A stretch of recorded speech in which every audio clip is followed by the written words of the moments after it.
Hi readers, welcome back to my channel, Lila Wanders and Reads. Lee here, and welcome to my weekend books. I say I didn't get a lot of reading done this week. I finished one book that I'd started a couple weeks ago, and I read 3, but I was really distracted this week because if you follow me on shorts, I had applied for, and Friday found out I was accepted to, the Arizona State University World War II master's degree program online. And so my reading is definitely going to suffer in the new year when classes begin, and it's already suffering because I'm distracted and excited. And honestly, I don't remember what order I read these books in, except for the last one. So I'm just going to go in any sort of order. So this week I read for book club. I will try to maintain my book club reading next year. The House on Mango Street by Sandra Cisneros. I enjoyed this. You can tell that she's a poet because so many lines were very lyrical. I don't know if you can see my tabs. But I also felt that I liked the introduction much more than the rest of the story, only because in the story, I'm not sure about the girl's age. And so it reads really young throughout, even though I know she's growing older. And it was lacking for me. So I do recommend this book. It was very short. It was not a quick read for me because, again, I was distracted. So it took me a couple days to finish this. Next up, the book that I was doing some advanced reading for in anticipation of getting into the program, Code Girls, The Untold Story of the American Women Code Breakers of World War II by Liza Mundy. I highly recommend this book. Bill Nye the Science Guy is Liza Mundy's husband, and he's mentioned in here because his mother, I can't find that part, but his mother either was a code girl or was doing some sort of work in relation to code breaking. So that was exciting. When I read this book, it reminded me so strongly of The Women with Silver Wings, which I read either this year or last year, because the women's experiences in wartime in the workplace were very similar. They faced discrimination. They only a few people really seem to, no, I don't want to say that. Some people appreciated the women for what they were capable of, more so than the men. I think in this book they talk about women obeyed better, took orders better than men because men would get distracted, whereas the women got their shit done. And same goes for this. There is a portion I wanted to share about this with you. Again, excited and ADD going on, I guess. I'm not going to be able to find it. I literally just saw it when I was flipping through looking for Bill Nye's. There it is. So I did learn that one of these code girls, Anne Cara Christie, ended up being the first deputy director of NSA. So that really, really exciting to me. I'd like to look into her more later. And I am thinking about doing either a video or a paper about the similarities between Code Girls and the Women with Silver Wings, because both really were U.S. based. Some Code Girls in the Army got to go overseas, but most did not. The Navy did not.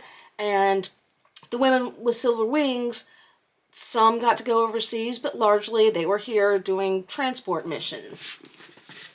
Anywho, that's it. Very excited. Very excited.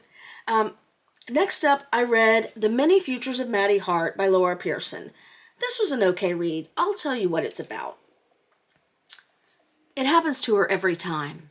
When the kisses lead to the bedroom, just when she thinks she might have found the one, just for a split second, Maddie disappears, and she finds that she's living her own life, but 10 years from now. She's only there for a little while, But each time it's long enough to know that she doesn't want to be any of these versions of Maddie, because every man she falls for seems to lead her to a life that is just wrong, until she meets Oliver, and the vision of what lies ahead for them is happy. A little girl runs around, her braids flying behind her, giggling about how she wants sausages for dinner. She has eyes just like Oliver's. There's just one catch.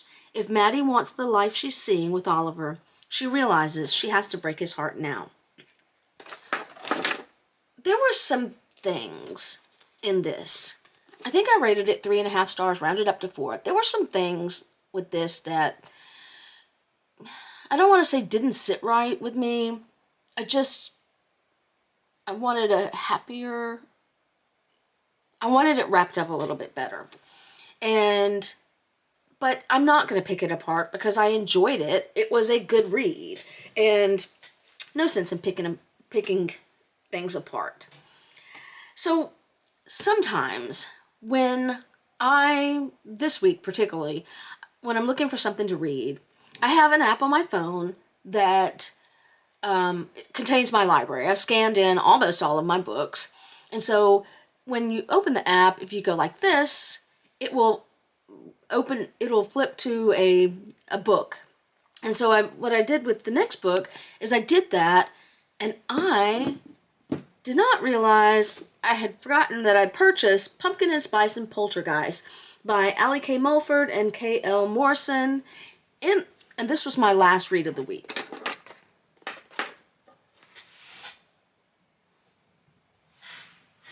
Had a moment.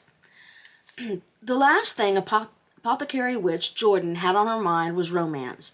But when she got witchy-wasted, she cracked open the coffin of her love life and conjured the ghost of her ex-girlfriend. Jordan is in for a spell of trouble now that the snarky specter is determined to haunt her until she finds someone new. Enter Harlow, the new girl in town, who just wants a job in her sister's cafe, but she discovers that the spooky town of Maple Hollow is more than just a gimmick.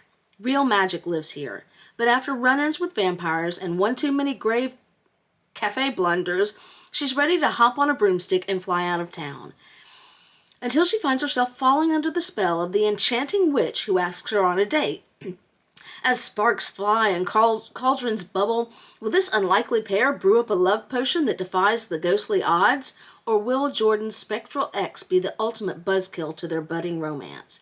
Grab your broomstick and buckle up for a cozy, sapphic, paranormal rom-com that's sure to cast a spell on your heart this fall season.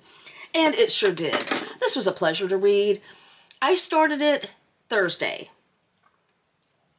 but I didn't get very far because, again, in anticipation, Friday morning, late or early Friday morning, I found out I had gotten accepted, and I did not read at all Friday night on this. That's normal for me. I don't read Friday nights. Usually I'm smoked mentally. But I picked this up yesterday and just tore through it. It's very short chapters, very cute, very fun. I kind of figured out a main plot point at some point, but there was a twist I did not expect, and I really just enjoyed this. This was light reading, and I will probably do a lot more light reading in the new year, because this is the kind of thing that can just, you don't have to think too much, you just have fun with it. Now, this is the first in a Maple Hollow series. The second book is available on Kindle Unlimited. You know, if you follow me, I don't do well on e-readers or with audiobooks, but I downloaded that, so I'm going to give that book a try next. And then the third book doesn't come out till 2026 sometime, I think late. So, but I enjoy a series where it's one town with the same people, and you get to meet somebody and then see them in the next book, and it's like seeing an old friend. I love that.